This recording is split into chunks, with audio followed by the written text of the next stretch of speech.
For all the latest updates, subscribe to News9. First up, the Prime Minister will be addressing the nation shortly. Unlock 2 में प्रवेश कर रहे हैं और हम उस मौसम में भी प्रवेश कर रहे हैं जहां सर्दी, जुकाम, खांसी, बुखार ये सारे न जाने क्या क्या होता है, ये मामले बढ़ जाते हैं। ऐसे में मेरी आप सभी देशवासियों से प्रार्थना है कि ऐसे समय अपना ध्यान रखिए।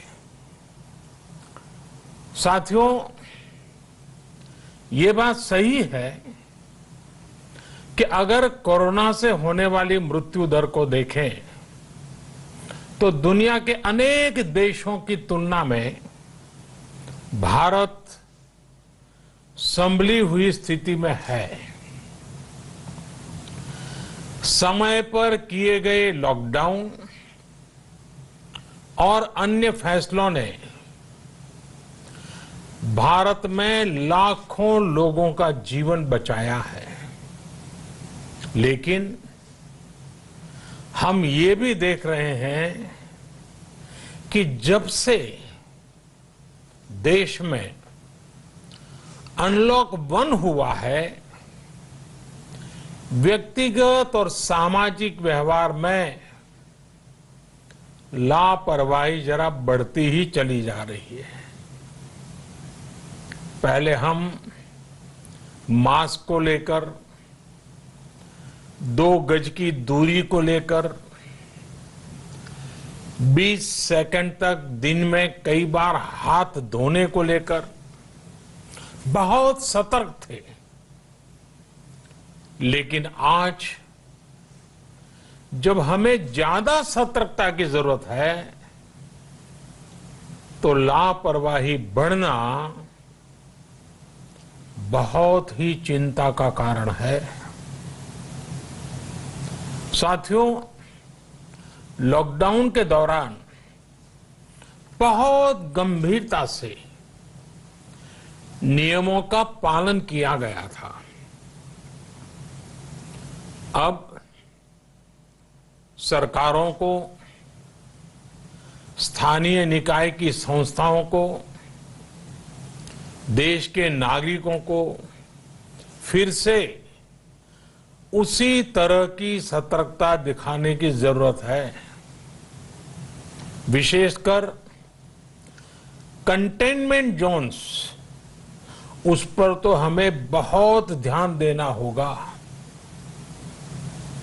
जो भी लोग नियमों का पालन नहीं कर रहे हैं, हमें उन्हें टोकना होगा, रोकना होगा और समझाना भी होगा। अभी आपने खबरों में देखा होगा, एक देश के प्रधानमंत्री पर 13,000 रुपये का जुर्माना इसलिए लग गया क्योंकि वो सार्वजनिक स्थल पर मास्क पहने बिना गए थे। भारत में भी स्थानीय प्रशासन को इसी चुस्ती से काम करना चाहिए। ये 130 करोड़ देशवासियों के जीवन की रक्षा करने का अभियान है। भारत में गांव का प्रधान हो या देश का प्रधानमंत्री, कोई भी नियमों से ऊपर नहीं है। साथियों, लॉकडाउन के दौरान देश की सर्वोच्च प्राथमिकता रही ऐसी स्थिति न आए कि किसी गरीब के घर में चूल्हा न जले। केंद्र सरकार हो, राज्य सरकारें हो, सिविल सोसाइटी के लोग हों, सभी ने पूरा प्रयास किया कि इतने बड़े देश में हमारा कोई गरीब भाई बहन भूखा न सोए। देश हो या व्यक्ति, समय पर फैसले लेने से, संवेदनशीलता से फैसले लेने से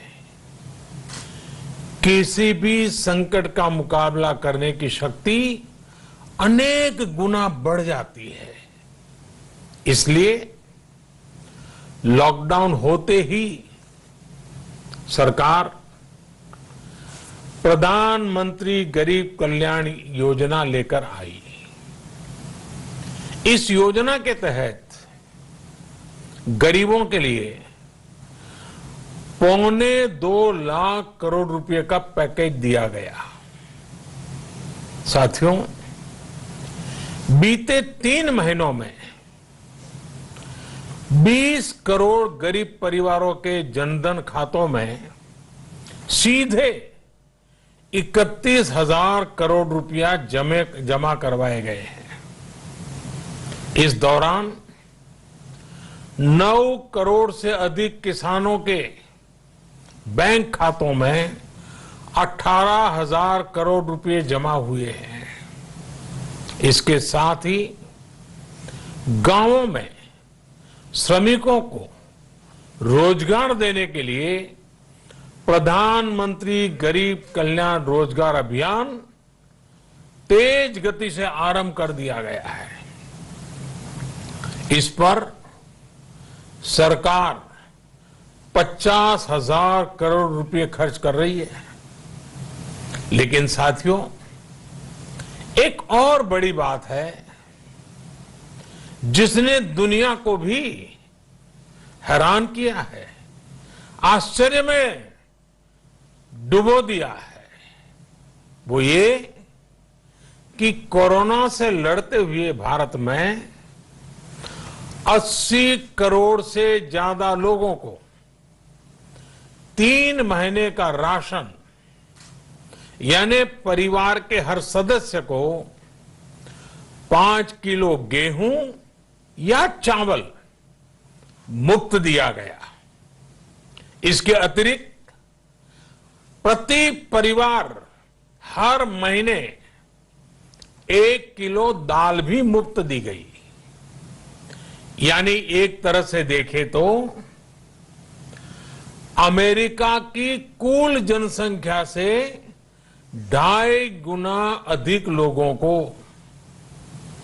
ब्रिटेन की जनसंख्या से 12 गुना अधिक लोगों को और यूरोपियन यूनियन की आबादी से लगभग 2 गुने से ज्यादा लोगों को हमारी सरकार ने मुफ्त अनाज दिया है। साथियों, आज मैं इसी से जुड़ी एक महत्वपूर्ण घोषणा करने जा रहा हूं। साथियों, हमारे यहां वर्षा ऋतु के दौरान और उसके बाद मुख्य तौर पर कृषि क्षेत्र में, एग्रीकल्चर सेक्टर में ही ज्यादा काम होता है। अन्य दूसरे सेक्टरों में थोड़ी सुस्ती रहती है। जुलाई से धीरे धीरे त्योहारों का भी माहौल बनने लगता है। अब आप देखिए, अभी 5 जुलाई को गुरु पूर्णिमा है, फिर सावन शुरू हो रहा है, फिर 15 अगस्त आएगी, रक्षाबंधन आएगा, कृष्ण जन्माष्टमी आएगी, गणेश चतुर्थी आएगी, ओणम होगा और आगे जाएं तो काटी बिहू है, नवरात्रि है, दुर्गा पूजा है, दशहरा है, दीपावली है, छठी मैया की पूजा है। त्योहारों का ये समय जरूरतें भी बढ़ाता है, खर्च भी बढ़ाता है। इन सभी बातों को ध्यान में रखते हुए ये फैसला लिया गया है कि प्रधानमंत्री गरीब कल्याण अन्न योजना का विस्तार अब दिवाली और छठ पूजा तक यानी नवंबर महीने के आखिर तक कर दिया जाएगा। यानी 80 करोड़ लोगों को मुफ्त अनाज देने वाली ये योजना अब जुलाई, अगस्त, सितंबर, अक्टूबर, नवंबर में भी लागू रहेगी।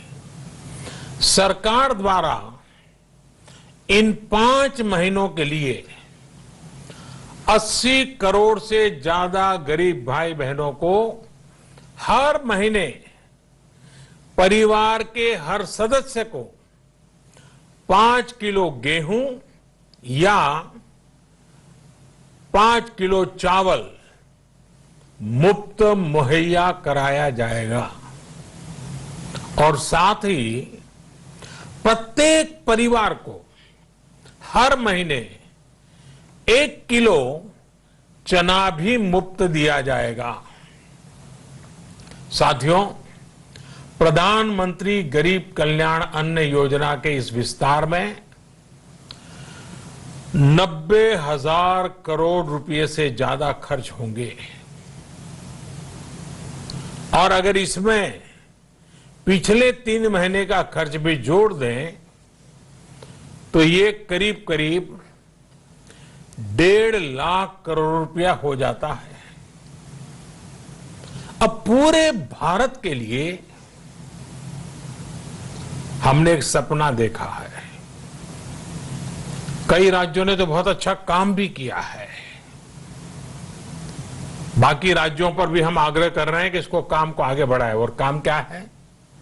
अब पूरे भारत के लिए एक राशन कार्ड की व्यवस्था भी हो रही है, यानी एक राष्ट्र एक ration card, 1 nation 1 ration card. इसका सबसे बड़ा लाभ उन गरीब साथियों को मिलेगा जो रोजगार या दूसरी आवश्यकताओं के लिए अपना गांव छोड़ करके कहीं और जाते हैं, किसी और राज्य में जाते हैं। साथियों, आज गरीब को, जरूरतमंद को सरकार अगर मुफ्त अनाज दे पा रही है तो इसका श्रेय प्रमुख रूप से 2 वर्गों को जाता है। पहला, हमारे देश के मेहनती किसान, हमारे अन्नदाता, और दूसरा हमारे देश के ईमानदार टैक्स पेयर। आपका परिश्रम, आपका समर्पण ही जिसकी वजह से देश ये मदद कर पा रहा है। आपने देश का अन्न भंडार भरा है, इसलिए आज गरीब का, श्रमिक का चूल्हा जल रहा है। आपने ईमानदारी से टैक्स भरा है, अपना दायित्व निभाया है, इसलिए आज देश का गरीब इतने बड़े संकट से मुकाबला कर पा रहा है। मैं आज हर गरीब के साथ ही देश के हर किसान, हर टैक्स पेयर का हृदय से बहुत बहुत अभिनंदन करता हूं, उन्हें नमन करता हूं। साथियों, आने वाले समय में हम अपने प्रयासों को और तेज करेंगे। हम गरीब, पीड़ित, शोषित, वंचित हर किसी को सशक्त करने के लिए निरंतर काम करेंगे। हम सारी एहतियात बरतते हुए इकोनॉमिक एक्टिविटीज को और आगे बढ़ाएंगे। हम आत्मनिर्भर भारत के लिए दिन रात एक करेंगे। हम सब लोकल के लिए वोकल होंगे। इसी संकल्प के साथ हम 130 करोड़ देशवासियों को मिलजुल करके संकल्प के साथ काम भी करना है, आगे भी बढ़ना है। फिर से एक बार मैं आप सबसे प्रार्थना करता हूं, आपके लिए भी प्रार्थना करता हूं, आपसे आग्रह भी करता हूं, आप सभी स्वस्थ रहिए, 2 गज की दूरी का पालन करते रहिए, गमछा, फेस कवर, मास्क ये हमेशा उपयोग कीजिए, कोई लापरवाही मत बरतिए। इसी आग्रह, इसी कामना के साथ मैं आप सभी को बहुत बहुत शुभकामनाएं देता हूं। धन्यवाद।